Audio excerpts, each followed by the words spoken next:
আমি বুঝবো যে আমি যে একটা মজলিসে বসেছিলাম, হ্যাঁ, এই বাগান বাড়িতে উম্মাহাতুল মুমিনিন রাদিয়াল্লাহু তাআলা আনহা মহিলা মাদ্রাসা থেকে আমাদের জন্য এই যে আয়োজন করা হয়েছিল, এই যে মজলিসটা যখন আমার নেকির পাল্লা এটাকে ওজন করা হবে, যখন এই মজলিসের প্রতিটা সেকেন্ড আমার জন্য নেকিতে ভরপুর থাকবে, তখন আমার কাছে মনে হবে যে এই মজলিসগুলো যদি প্রতি সপ্তাহে হইতো, এরকম মাসে মাসে না হয়, মাঝে মধ্যে না হয়, যদি প্রতি সপ্তাহে হইতো, তাহলে আমাদের জন্য আরো বেশি উপকার হইতো। আমরা তো আরো বেশি নেকি পাইতাম, জান্নাতটা আরো বেশি সুন্দর হইতো, আমার হিসাবটা আরো বেশি সহজ হইতো, নেকির পাল্লাটা আরো বেশি ভালো ভার হইতো। আমি তো আরো আগেই ডান হাতে আমল নামা পেয়ে যেতাম। তখন এইভাবে কি হবে, আফসোস হবে আমাদের।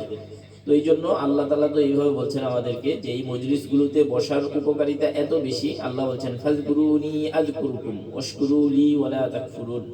ফাজকুরুনি আযকুরুকুম, যে তোমরা আমাকে স্মরণ করো, আমি তোমাদেরকে স্মরণ করব। অর্থাৎ আমরা যে এখানে বসছি, এখানে তো কোরআন হাদিসের কথা শুনবো, আল্লাহর বরত্বের কথা শুনবো, শ্রেষ্ঠত্বের কথা শুনবো, দিনের কথা শুনবো, কিভাবে রমজান মাস সুন্দর কাটাতে পারি আমরা, কিভাবে ইবাদত বন্দেগী বেশি হয় আমাদের, ইবাদত বন্দেগীটা কিভাবে সুন্দর হয়। আইয়ুকুম আহসানু আমালা, আল্লাহ আমাদেরকে পাঠিয়েছেন যে আমাদের কার আমল কত বেশি সুন্দর হয়। এই আমলকে সুন্দর করার জন্যই তো আমরা এখানে বসেছি, যেন আমরা কিছু জানতে পারি, শিখতে পারি। রমজানকে আল্লাহ তাআলা গুনাহ মাফের মাস বলেছেন। হ্যাঁ, রাসূল করিম সাল্লাল্লাহু আলাইহি ওয়াসাল্লাম রমজান মাসকে গুনাহ মাফের মাস বলেছেন। আল্লাহ এই মাসকে আমাদেরকে দিয়েছেন যেন আমরা ভালো মানুষ হইতে পারি, আমাদের দোয়াগুলো কবুল হবে এই মাসে, এই জন্য আল্লাহ দিয়েছেন আমাদেরকে। গুনাহ মুক্ত যেন থাকতে পারি, এই জন্য আল্লাহ আমাদেরকে দিয়েছেন এই মাস। তো কিভাবে আমি আমলগুলো করলে দ্রুত আল্লাহর কাছ থেকে মাফ পাইতে পারি, কিভাবে আমলগুলো করলে এই রোজা আমাকে জান্নাতে নিয়ে যাবে, কিভাবে আমল করলে, হ্যাঁ, আমি কত সুন্দরভাবে দুনিয়ার জীবনটা আমার কাটাতে পারি, গুনাহ মুক্ত থাকতে পারি, এই জন্যই তো আমাদের এখানে আসা, আল্লাহকে স্মরণ করা। তো আমরা এই যে এই মজলিসে বসে আল্লাহকে স্মরণ করছি, আল্লাহর কথাগুলো বলছি, তো আল্লাহও আমাদেরকে স্মরণ করছেন। তো আমাকে যদি আল্লাহ স্মরণ করেন, এর চেয়ে সৌভাগ্যের বলেন তো আর কিছু আছে দুনিয়াতে? একজন মানুষ তো সবচেয়ে বড় সুখী, সবচেয়ে বড় সৌভাগ্যবান তখনই যখন আল্লাহ তাআলা তাকে স্মরণ করেন। যখন আল্লাহ স্মরণ করা মানে আল্লাহর দয়ার ভিতরে আমি আছি, আল্লাহর অনুগ্রহের ভিতরে আমি আছি, আল্লাহর ক্ষমা আমি কি করছি, পাচ্ছি। এটাই তো সবচেয়ে বড় দুনিয়াতে। এর চেয়ে দুনিয়া এবং আখেরাতের সফলতার জন্য আর কিছুই প্রয়োজন নাই। যে আল্লাহ যদি আমাকে ক্ষমা করে দেন, আল্লাহ যদি আমাকে স্মরণ করেন, এটাই সবচেয়ে বড় পাওয়া আমাদের দুনিয়াতে।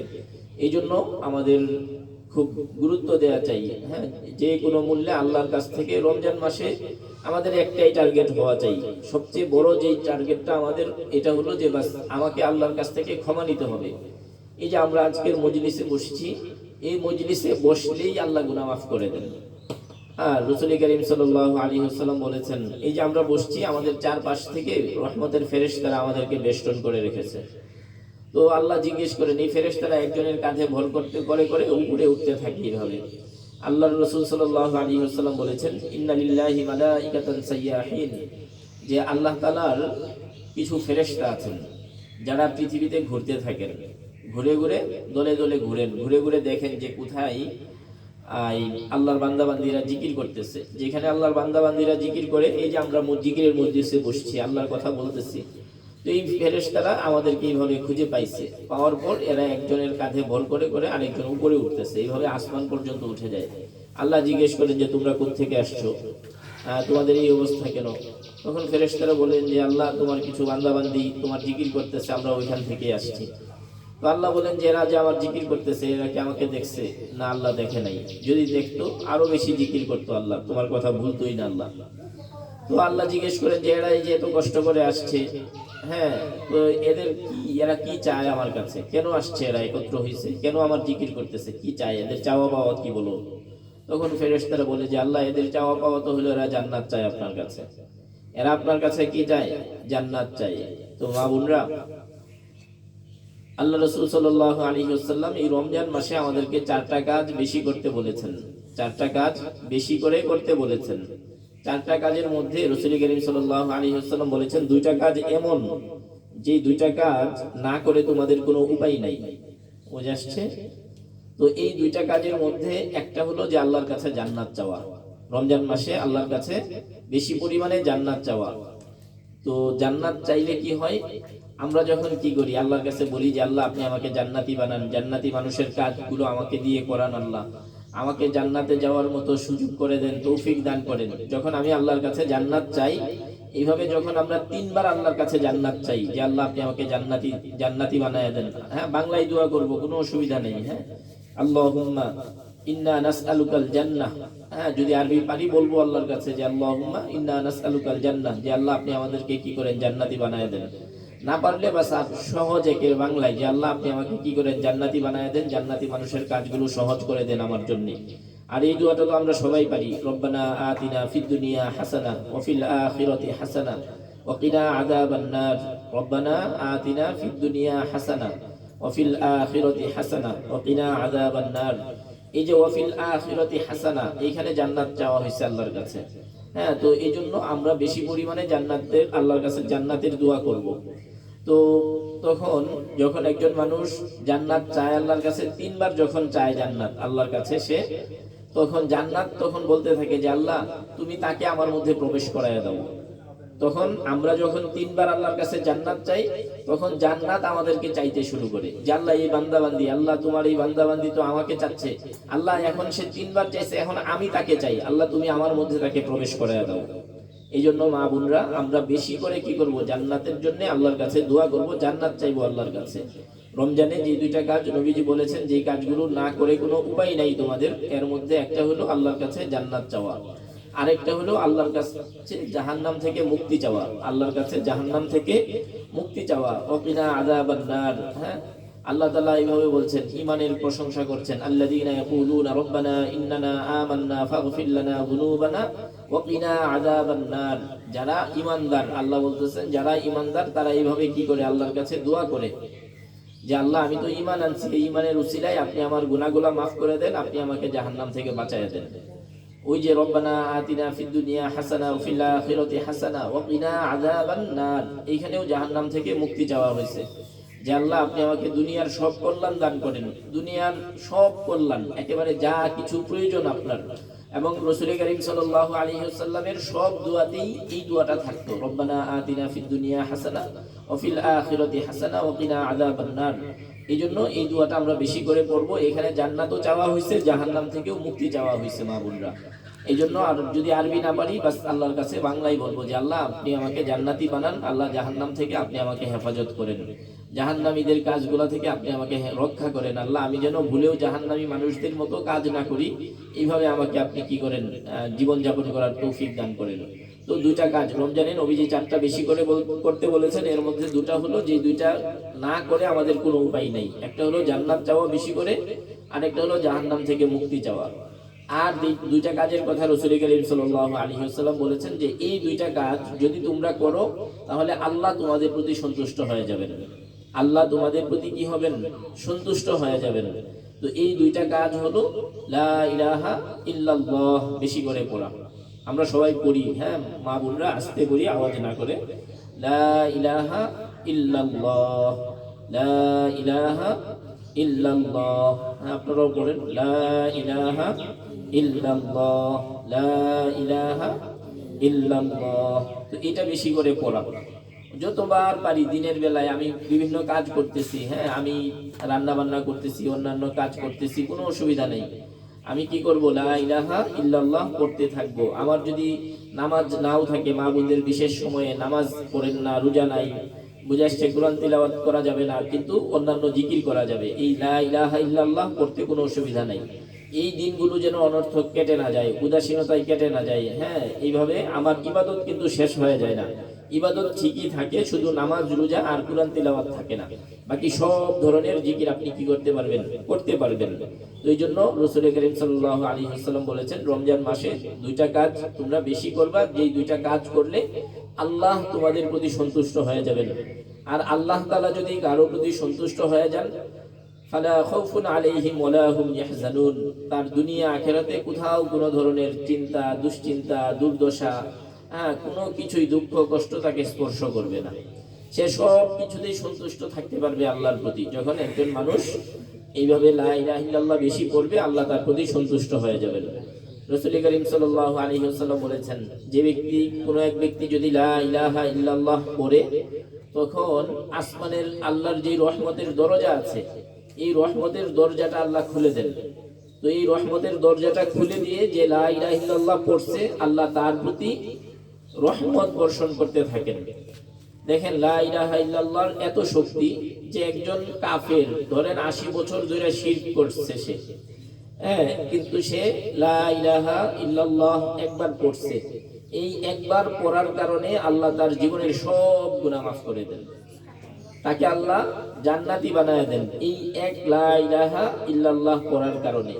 তো মা বোনরা, আমরা তো আল্লাহকে বিশ্বাস করি, আমরা যদি দিনে 1000 বার পড়ি লা ইলাহা ইল্লাল্লাহ, আমরা যদি 100 বার পড়ি, কয়েক শতবার পড়ি, তাহলে আল্লাহ তাআলা আমাদেরকে কি পরিমাণ দিবেন। আল্লাহ আমাদের গুনাহগুলো মাফ করবেন, জান্নাত দিবেন, সব ধরনের বরকত আল্লাহ আমাদেরকে দিবেন যদি আমরা বেশি করে লা ইলাহা ইল্লাল্লাহ পড়ি। এই জন্য মা বোনরা, আমরা যেন কোনোভাবেই ছেড়ে না দিই। রমজান যে কয়টা চলে গেছে তো চলেই গেছে, বাকি যে রোজাগুলো আছে প্রতিদিন যেন আমাদের অনেক পরিমাণ লা ইলাহা ইল্লাল্লাহ পড়া হয়। আপনাদের তো আল্লাহ অনেক সুযোগ দিচ্ছেন মা বোনরা, আপনারা রান্না করতেছেন, এই রান্নাটাও ইবাদত। হ্যাঁ, আপনারা ঘর পরিষ্কার,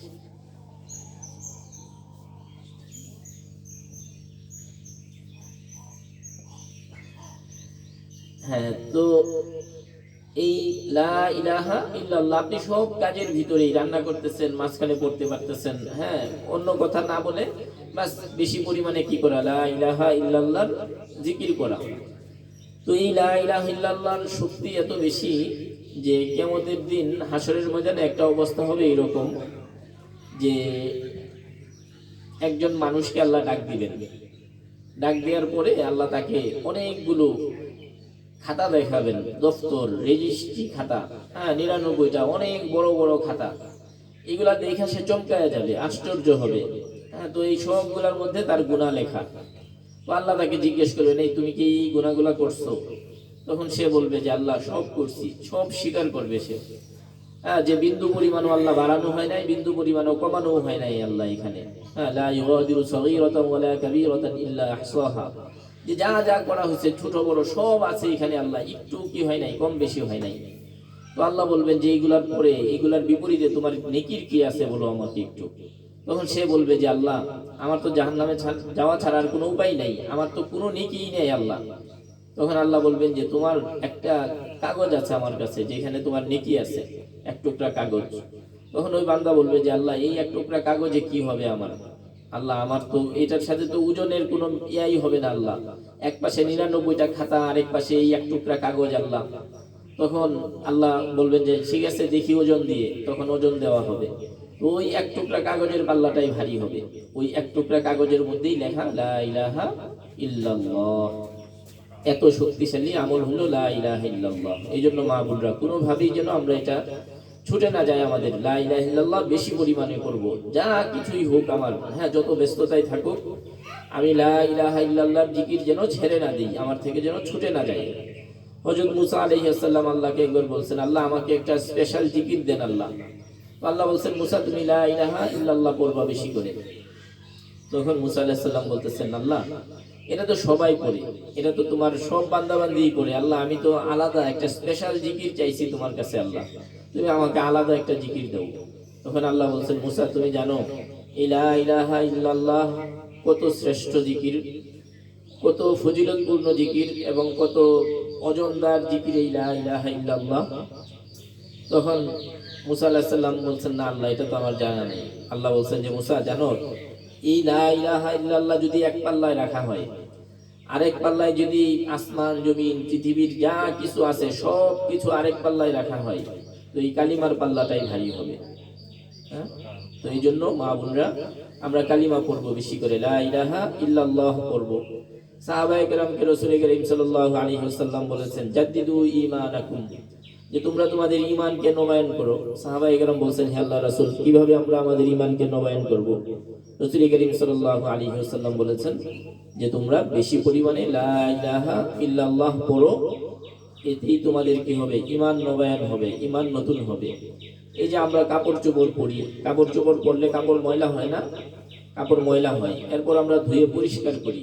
তো ঠিক একইভাবে আমাদের ঈমানও কি হয়, দুর্বল হয়, ময়লা হয়, গুনাহ হয় আমাদের।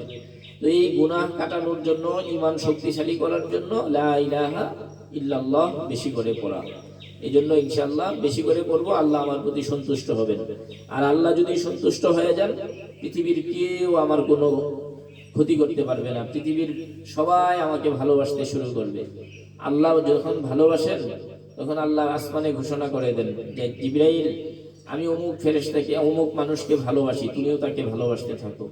তো জিবরাইল আলাইহিস সালাম আসমানের ফেরেশতাদেরকে বলে দেন, এই আল্লাহ অমুককে ভালোবাসে, আমিও ভালোবাসি, তোমরাও তাকে কি করো, ভালোবাসতে শুরু করো।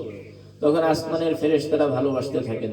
তাদের ভালোবাসা মানে আল্লাহর কাছে তাদের দোয়া পাওয়া, আল্লাহর কাছে তারা দোয়া করতে থাকে আমাদের জন্য, যে আল্লাহ এই লোকটাকে তুমি ভালো রাখো, এই লোকটাকে তুমি সমৃদ্ধি দাও, আল্লাহ এই লোকটাকে তুমি মাফ করে দাও, আল্লাহ এই দুনিয়াতে এই লোকটাকে শান্তিতে রাখো। এইভাবে ফেরেশতারা দোয়া করতে থাকে। এরপরে আসমানের ফেরেশতারা জমিনের ফেরেশতাদেরকে ঘোষণা করে দেয়, এই শুনো যে আল্লাহ ভালোবাসেন অমুক ব্যক্তিকে, জিবরাইল ভালোবাসেন, আমরা ভালোবাসি, তোমরাও তাকে ভালোবাসতে শুরু করো। তখন জমিনের ফেরেশতারাও ভালোবাসতে শুরু করে। আর আল্লাহ তাআলা বান্দাদের অন্তরে, মানুষদের অন্তরে ওই ব্যক্তির প্রতি ভালোবাসা সৃষ্টি করে দেন। আল্লাহ বলছেন, ইন্নাল্লাযীনা আমানু ওয়া আমিলুস সালিহাত সায়াজআলু লাহুমুর রাহমানু বুদ্দা। যে ব্যক্তি ঈমানের পর নেক আমল করে, ভালো কাজ করে, কল্যাণকর কাজ করে, আল্লাহকে পাওয়ার চেষ্টা করে, ইবাদত বন্দেগী করে, গুনাহ থেকে মুক্ত থাকে, জিকির আজকার বেশি করে, তাসবিহ তাহলিল করে, লা ইলাহা ইল্লাল্লাহ বেশি করে, কোরআন তিলাওয়াত বেশি করে, আল্লাহ তাকে ভালোবাসেন এবং মানুষদের অন্তরে আল্লাহ তার কি করেন, ভালোবাসা সৃষ্টি করে দেন। এই জন্য মা বোনেরা আমাদের কি করা উচিত, বেশি পরিমাণে জিকির করা উচিত, লা ইলাহা ইল্লাল্লাহ বেশি করে পড়া উচিত, যেন আল্লাহ আমাদের সবাইকে কি করেন, তৌফিক দান করেন। তো দুইটা কাজ, আল্লাহ সন্তুষ্ট হয়ে যান। হ্যাঁ, তো আল্লাহ সন্তুষ্ট হয়ে গেলে বাস এই পৃথিবী সবটাই আমার জন্য হয়ে যায়। তো আরেকটা কাজ হলো যে ইস্তিগফার বেশি করে পড়া।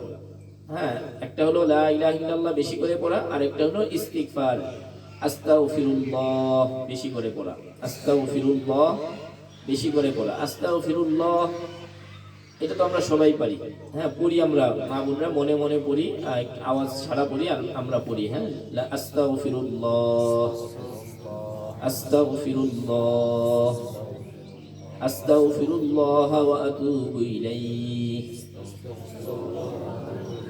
আস্তাগফিরুল্লাহ ওয়া আতুবু ইলাইহি। এই ইস্তিগফারের আমল এটা অনেক শক্তিশালী আমল, অনেক মর্যাদাপূর্ণ আমল। এটা যতক্ষণ পর্যন্ত আমরা ইস্তিগফার করতে থাকবো, ততক্ষণ পর্যন্ত আল্লাহ আমাদের প্রতি কোনো ধরনের আযাব গজব দিবেন না। ওমা কানাল্লাহু মুআযিবাহুম ওয়া হুম ইস্তাগফিরুন। যখন কোনো বান্দা ইস্তিগফার করতে থাকে, তখন আল্লাহ তাআলা ওই বান্দা বান্দীকে কি করেন না, কোনো ধরনের শাস্তি দেন না, কষ্ট দেন না, আযাব দেন না। এই জন্য আমরা বেশি পরিমাণে কি করব, মা বোনরা ইস্তিগফার করব। রমজানের বিশেষ আমল হলো ইস্তিগফার করা বেশি করে। যত বেশি ইস্তিগফার করব, আল্লাহ তাআলার পক্ষ থেকে আমি তত বেশি অনুগ্রহ পাবো, আল্লাহ তাআলা আমাকে ক্ষমা করে দিবেন।